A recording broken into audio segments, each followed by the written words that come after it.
আসসালামু আলাইকুম, সবাই কেমন আছেন? আশা করছি সবাই ভালো আছেন। অন্যকে ঠকিয়ে কখনোই সুখে থাকা যায় না, ভালো থাকা যায় না। আপনি যাকে আজকে ঠকাইতেছেন, হয়তো এমন একটা সময় আসবে সেই মানুষটাই ভালো থাকবে। আপনি হয়তো কষ্টে পড়ে যাবেন, এমন একটা সময় আসবে যে সময়টাতে আপনি নিজেকে হয়তো ক্ষমা করতে পারবেন না। যদি আপনি অন্যকে ঠকাতে চান, অন্যকে কষ্ট দিয়ে নিজে ভালো থাকার চেষ্টা করেন, সেটা মনে হয় কখনোই পারবেন না। কারণ প্রকৃতিতে একটা কথা আছে, যেটা প্রকৃতি নাকি প্রতিশোধ নেয়।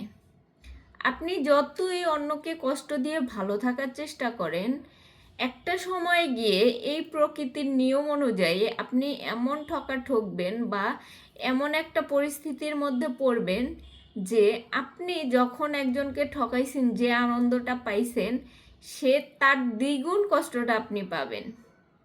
জীবনে যেটাই করেন না কেন, যতটুকু আছে ততটুকুতে সন্তুষ্ট থাকেন এবং আপনার পাশের মানুষটিকে নিয়ে, সাথের মানুষটিকে নিয়ে ভালো থাকার চেষ্টা করেন।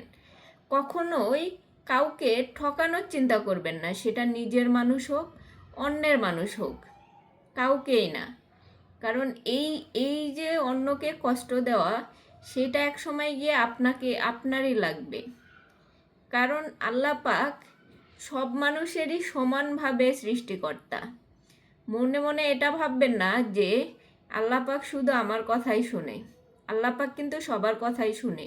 আপনি যাকে কষ্ট দিতেছেন, যার সাথে প্রতারণা করতেছেন, সেই মানুষটা যদি এক ফোঁটা চোখের পানি ফেলে আপনার নামে আল্লাহ পাকের কাছে নালিশ করে, তবে আপনি যে কষ্টটা তাকে দিছেন তার দ্বিগুণ আপনি ফেরত পাবেন।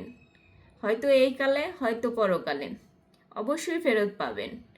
তাই কাউকে ঠকানোর আগে অন্তত একবার হলেও ভেবে নেবেন যে আসলে এই ঠকানোর পরে কি আমি ভালো থাকতে পারবো?